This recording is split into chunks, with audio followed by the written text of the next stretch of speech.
એક દી રાજકોટમાં એક ભાઈ મને કહે, અરે ધીરુભાઈ કે હું ચાહક છું તમારો, આ બાજુમાં જરૂર બપોરનું ટાણું મારા હામ જમીન જાઓ. અરે મેં કીધું જમવું નથી. ના ના, મને કે મારા હામ એમ હાલે, મારે ક્યાં સ્પેશિયલ તમારા હારું બનાવવું છે, બધું તૈયાર જ છે. મેં એનો ભાવ જોયો, કીધું હાલો ને જાય. અમે ડેલીમાં ગયા હતા તો એની ઘરવાળી 3 છોકરાને ધબધબાટી બોલે. બોલો કે આ ધીરુભાઈ સરવૈયા શાંતિ રાખો, હું બાતો. અરે બાઈ કે જુઓ ને, મારા છોકરાએ ને તમારા છોકરાએ ભેગા થઈને આપણા છોકરાને માર્યો.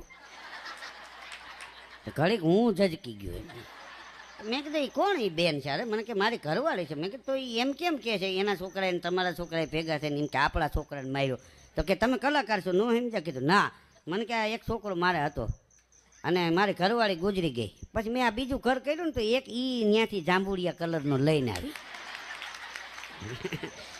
એટલે અહીંયા જે હતો એ મને કે મારો, એ ત્યાંથી લઈ આવી એ એનો, અને આ સટાપટાવાળી સડીવાળો રહ્યો ને એ અહીંયા આવીને થયો એ આપણો. પત્ની કે મારા બાપુજી ઉડતા પંખી પાડે એવા શિકારી છે. તો ઓલો કે પેલો શિકાર જ મારો કર્યો. એ તારા બાપુજીને ઓળખું સારી રીતે ઓળખું. તારી બાને ને તારા બાપુજીને બેયને, તારા ભાઈને પગથી માથા સુધી ઓળખું.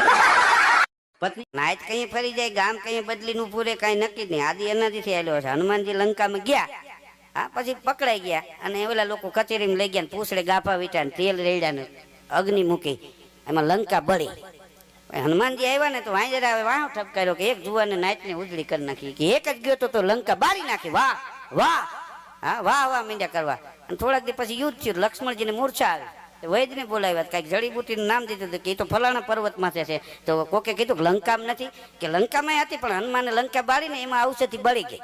તે નાઈટ ફરી ગઈ કે તને બાળવાનું કોને કીધું હતું?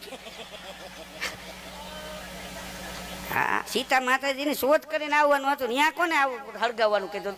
આ ભડકા તે જ કર્યા ને, હવે જા ઔષધિ લે આવ્યો. મૂળ આનંદ પુગાય એમ નથી. એટલે સમાજ ઘણી વાર તમારા સામે બદલી જાય ને તો દુઃખ ન લગાડવું. વાંદરા બદલી ગયા હતા.